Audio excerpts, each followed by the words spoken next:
Lo que no está agradable, estimados amigos, es el clima en el sector de la producción.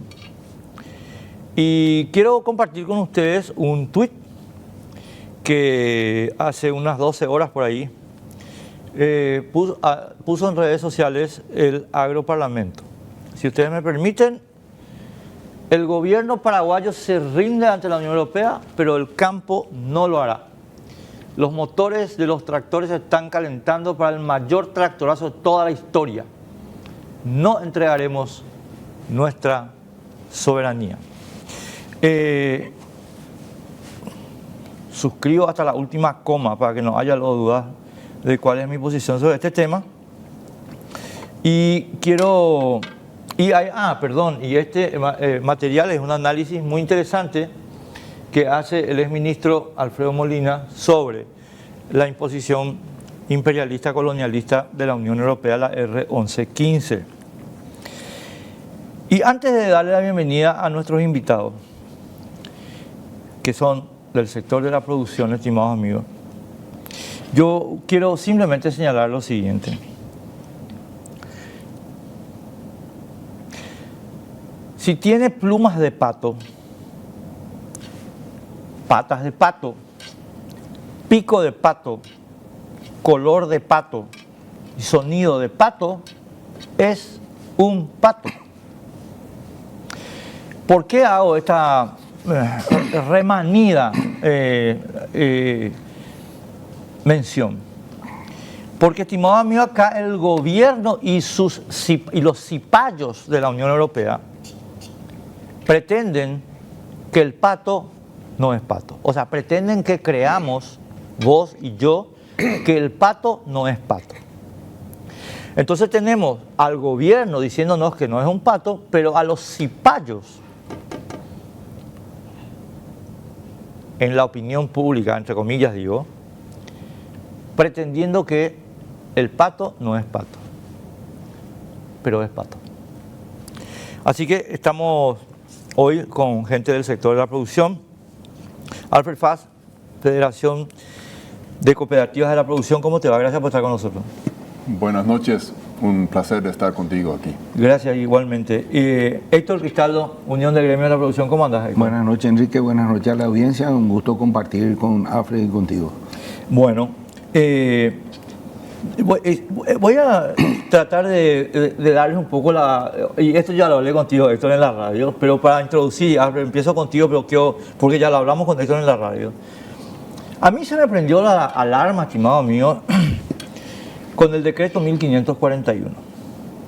El decreto 1541 se emitió hace un día, 2 días, pero ese decreto tiene, aparte de lo que tiene, que lo vamos a mostrar enseguida, la parte donde a mí se me prendió la lamparita, porque ni había leído el decreto, es que cambia al coordinador de la negociación con la Unión Europea.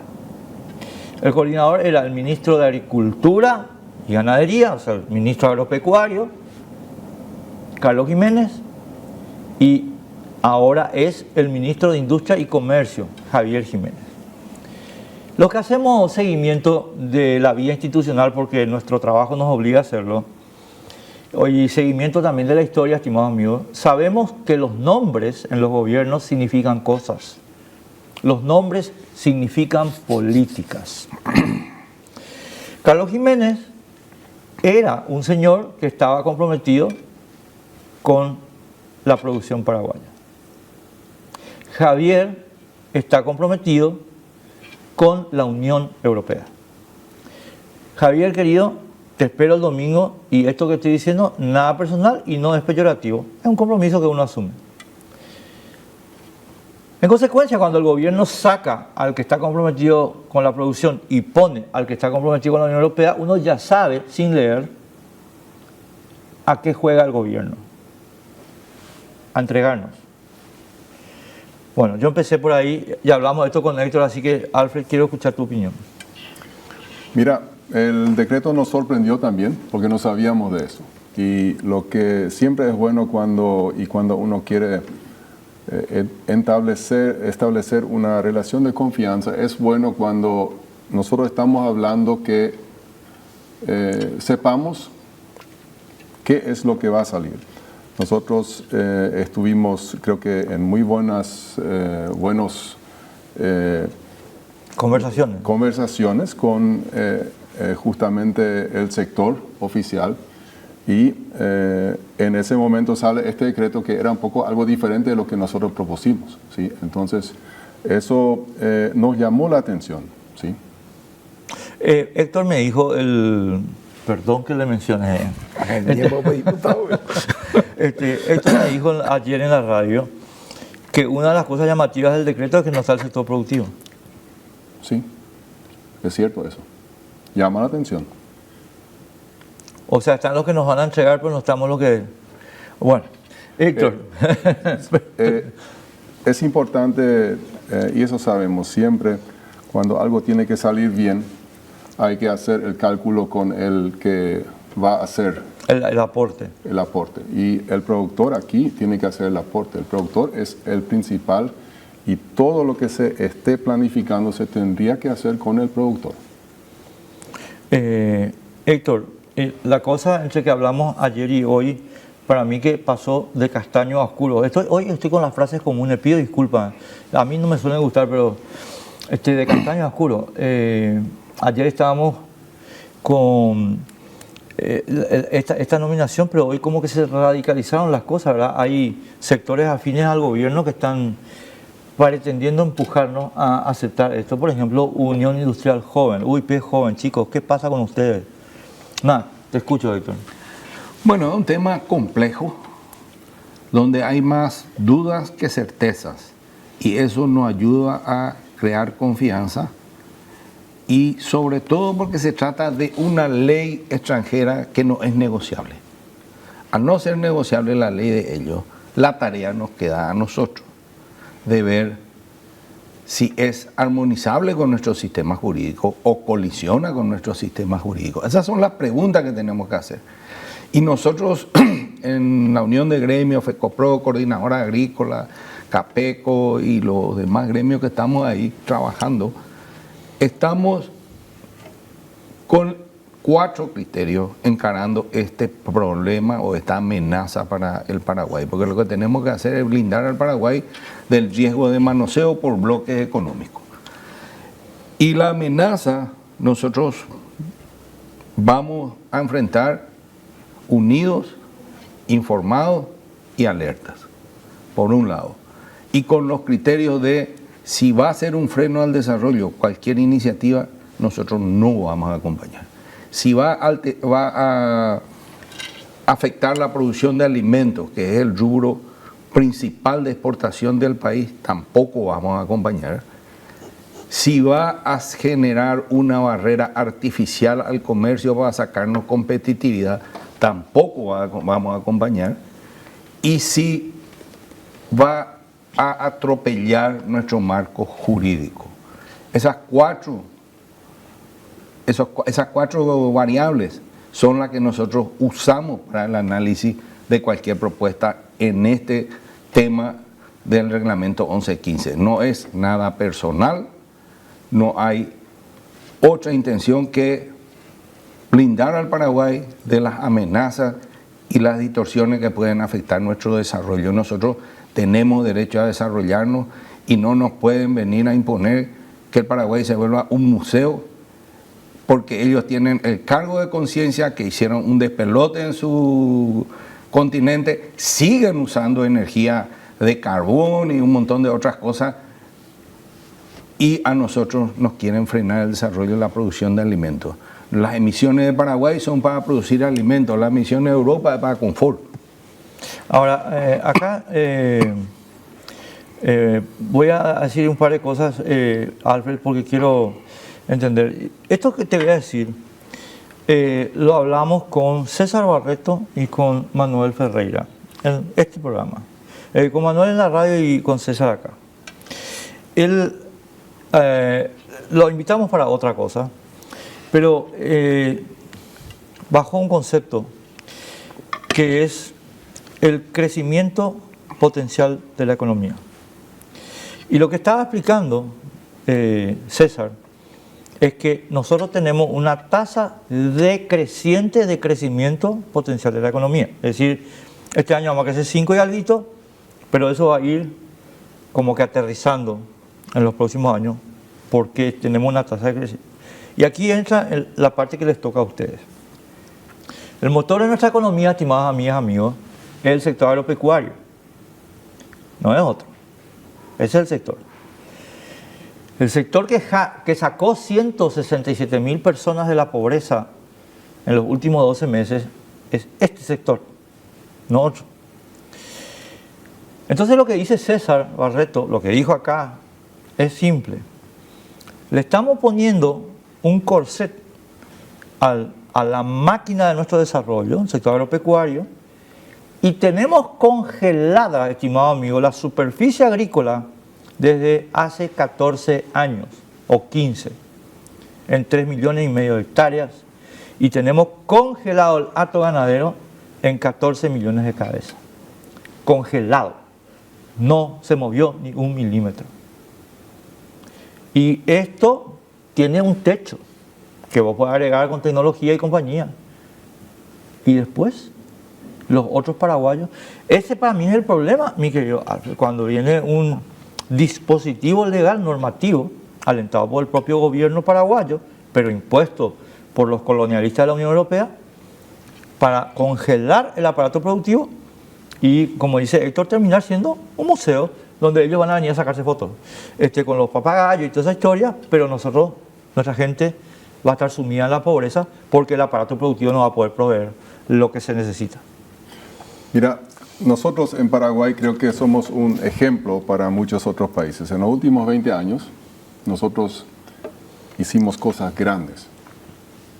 Bajamos a la mitad la pobreza.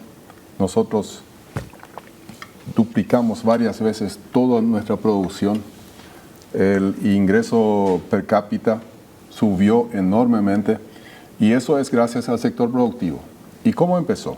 Uno, cuando el gobierno, ahí por el 2002, 2003, Nicanor, empezaron y pusieron bien la cancha, las reglas.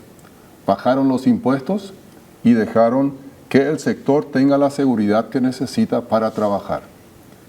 Eso es lo que tiene que hacer el Estado. El Estado tiene que ser mínimo, tiene que darnos seguridad, tiene que velar por el cumplimiento de las leyes, tiene que velar para que haya un buen sistema de justicia, para que personas que tengan algún problema puedan solucionarlo de buena manera, y después tiene que dejar trabajar al sector privado. En este caso, nosotros justamente en cuanto al reglamento de la 1115, nosotros sabemos, si queremos venderle a la Unión Europea, que vamos a tener que seguir ese reglamento. Pero justamente por eso pensamos que tenemos que seguir el ejemplo de Argentina. ¿A dónde vendemos la mayor parte de la soja? Vendemos a Argentina. Argentina, y hablamos nosotros con el señor Ibígoras, que vino aquí, el señor Gustavo, que creó todo un sistema en Argentina de identificación de la soja, y nosotros hablamos con él y él incluso dijo, así directamente de Paraguay, y lo quiero leer así, él dijo, lo ideal, refiriéndose a Paraguay, sería que, tal como sucede en Argentina, sea voluntario y de administración privada, o sea, entre privados. Porque este reglamento, si alguien quiere venderle a Europa, es hecho para privados. Entonces, esto tiene que estar entre privados. Entonces, si alguien quiere venderle soja, o quiere venderle madera, o quiere venderle carne, lo hace, pero entre privados. No necesitamos un aparato estatal para que intervenga en eso. Nosotros necesitamos al gobierno. Claro que sí, tiene que proveer la información necesaria para que funcione esto. Y te doy un ejemplo, nosotros trabajamos mucho eso. Nosotros necesitamos, por ejemplo, informaciones del Infona para que ellos nos especifiquen, bueno, ahí se plantó la soja, el polígono, necesitamos ahí. Y necesitamos el BUE para exportar. Y con esto, si nosotros hablamos bien francamente y hacemos un sistema, nos ponemos las pilas, vamos a tener suceso. lucir todo el país. Y te digo, cuando asumió nuestro presidente, él estuvo en el Banco Central junto con el ministro de Finanzas y ellos dijeron que el Estado no es un administrador eficiente de finanzas o de dinero. O sea, la burocracia, crear más burocracia no es eficiente. Entonces, nosotros nos basamos en esto, en el ejemplo de 20 años de Paraguay, y tenemos que seguir así. El gobierno sí nos da la cancha. Y nos pidieron incluso en esa vez que estuvimos ahí, dijeron que le vamos a exigir al sector privado para que entre a jugar en la cancha. Y eso es lo que queremos hacer. Nosotros queremos que seamos parte, que seamos protagonistas, que desde el productor se vea eso y en un sistema privado sin mucha burocracia, pero sí siempre con el Estado. El Estado va a estar siempre ahí y va a dar el margen y la cancha en donde vamos a jugar. ¿Sí? Hay una cosa, Héctor, que está mencionando Alfred, que creo que no está suficientemente explicitado para la gente que nos está viendo. ¿Por qué Alfred está hablando de la burocracia, estimado amigo? Porque la R1115 exige, voy a ser grosero, ¿sí? ¿Me permiten? Sobre 300.000 papeles al productor para poder obtener la certificación. En consecuencia, lo que ocurre de facto con la aplicación de la R1115, y estamos viendo en Europa las consecuencias de las ideas que mueven a esta R1115, es que Héctor Cristaldo, que tiene un campo, va a tener que gastar un porcentaje enorme de sus rentas, no, de sus ingresos brutos para las certificaciones. Y vuelvo a repetir la cifra, sobre 300.000 certificaciones. Entonces, ¿qué va a pasar? Héctor, que es chico o mediano, se queda afuera. ¿Y quién se queda? Alfred, que es grande. Porque él tiene el capital. Pero Héctor se va a convertir en un siervo de la gleba, estimado amigo. Va a tener que hipotecar su campo al grande para satisfacer los requerimientos burocráticos de estos soretes. Perdón. Eso nomás quería decir, pero quiero, vos hablarlo en técnico y en elegante. Bueno, es así. Si complejizamos los procesos, lo único que vamos a hacer es perder competitividad por mayores costos. Y también hay una pérdida de competitividad en tiempo, horas, hombres del productor, porque en lugar de estar en su campo cuidando los animales o los cultivos, va a tener que estar haciendo fila para hacer trámites. Entonces, por ahí no es el camino. Tenemos que simplificarle la vida al productor, tenemos que ver los mecanismos de mercado, y los mecanismos de mercado es un contrato donde se ponen las condiciones para hacer el negocio. Si a mí me gustan tus condiciones, yo te vendo, y si a vos te gustan las condiciones del producto que yo tengo, vos me comprás, y se acabó. Porque hay que leer bien el reglamento 1115. No le exige nada a los estados. La exigencia es para el importador europeo, que tiene que cumplir con 3 cosas: asegurarse que la mercadería es libre de deforestación, asegurarse que la mercadería, el que produjo la mercadería cumplió con todas las leyes pertinentes, no es la mercadería y ya cambiamos, vamos a la persona, y tercero, tiene que cumplir con el proceso de diligencia de vida. Y el proceso de diligencia de vida no es más que la negociación entre el importador y el exportador, donde dice, vos me entregás estos indicadores y yo te compro. Y los indicadores podemos construir nosotros los privados.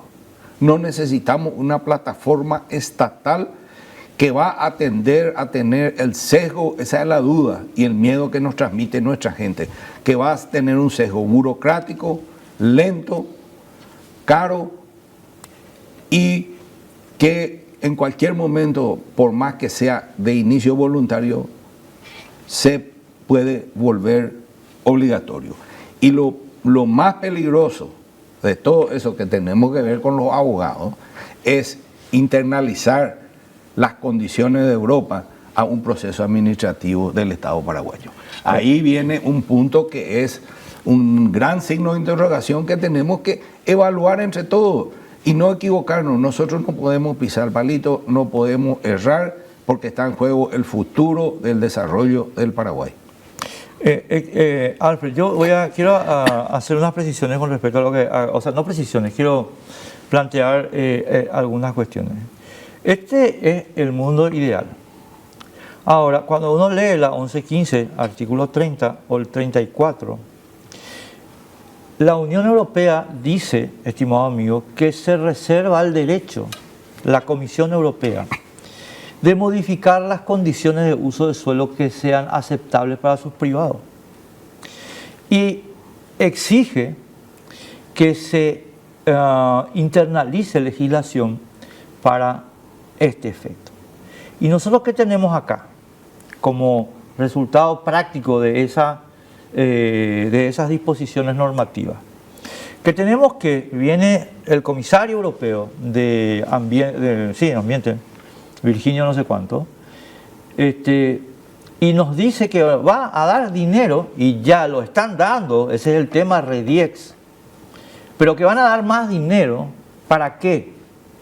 Para que nosotros, los paraguayos, internalicemos las normas de la Comisión Europea.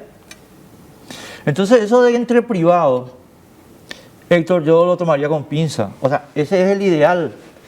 Pero eso, mira que la ley... te quiero escuchar, Alfred, sobre ese tema. Mira, esto es algo que mucha gente en el campo teme. Justamente que se internalicen esa norma dentro del sistema jurídico de Paraguay. Eso no debe suceder.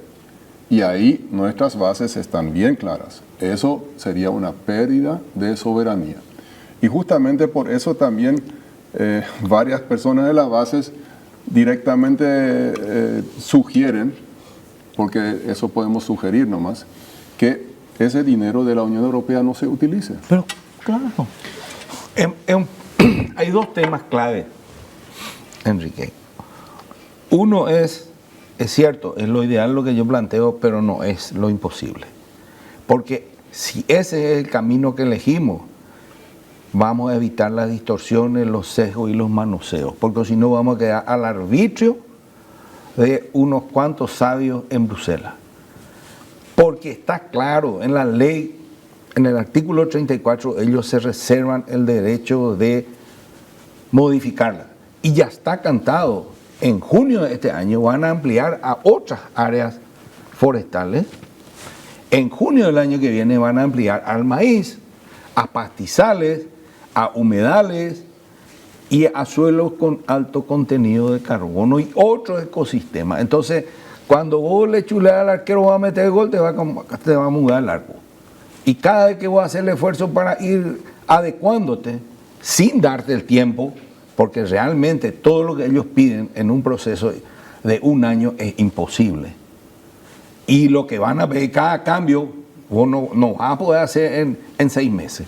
Entonces, para nosotros esto es un manoseo y un juego de casi tramposos. No, vos sos muy elegante. Es un juego de mafiosos. Entonces, están creando barreras artificiales, cambian la regla, vos te estás adecuando y te va a cambiar otra vez la regla del juego. Ese por un lado. Y por otro lado, el tema de que ellos, la cooperación, nosotros ya el año pasado, en la Expo Pionero habíamos señalado que hay cooperaciones y cooperaciones. Hay cooperaciones genuinas que promovieron el desarrollo en Paraguay y pudimos avanzar. Y hay cooperaciones que son caballos de Troya. Y eso el presidente electo estaba presente cuando lo dijimos. No es ahora nomás que nosotros vemos esa amenaza.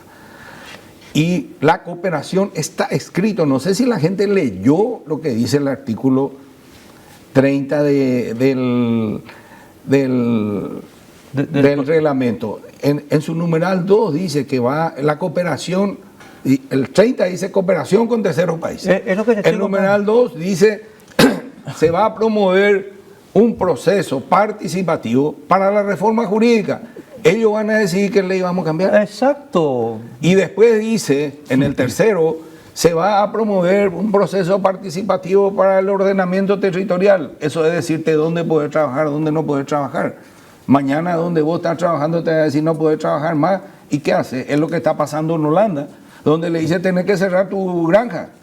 Holanda, Inglaterra, Irlanda, Canadá, Nueva Zelanda. Hay que poner las cosas en su contexto y analizar como paraguayo, blindando al Paraguay de perjuicios que pueden ocurrir si nos equivocamos. Trabajemos con mente abierta, trabajemos, pero poniendo primero al Paraguay. Yo voy a contar ahora, mi querido Alfred, un cuentito, porque hay gente que cree que esta es una cuestión conspiranoica. Y de hecho los cipayos de la Unión Europea en Paraguay, es decir, los paraguayos sometidos y al servicio de la Unión Europea, cipayos, pretenden presentar esto como una cuestión conspiranoica. Vamos, yo todo lo que les voy a contar en este cuentito, que ahora un minuto y medio, lo pueden chequear ustedes googleando. A mí ustedes no me deben creer. Ser crédulo es un problema, no es una virtud. Entonces yo les doy los elementos de juicio y ustedes chequean. Empiezo por una parte que les va a decir por qué trae esto a colación y van a ver enseguida dónde. En el tema COVID se nos hizo creer, estimado amigo, que acá estábamos ante un gran esfuerzo de la comunidad científica internacional vía Organización Mundial de la Salud. A raíz de las investigaciones que se están haciendo, ahora sabemos que la OMS no representa a los países, aunque la ministra Barán esté en su directorio. La OMS está financiada, escuchen bien lo que voy a decir y por favor chequeen, porque mañana los cipayos te van a decir, no, chequeen.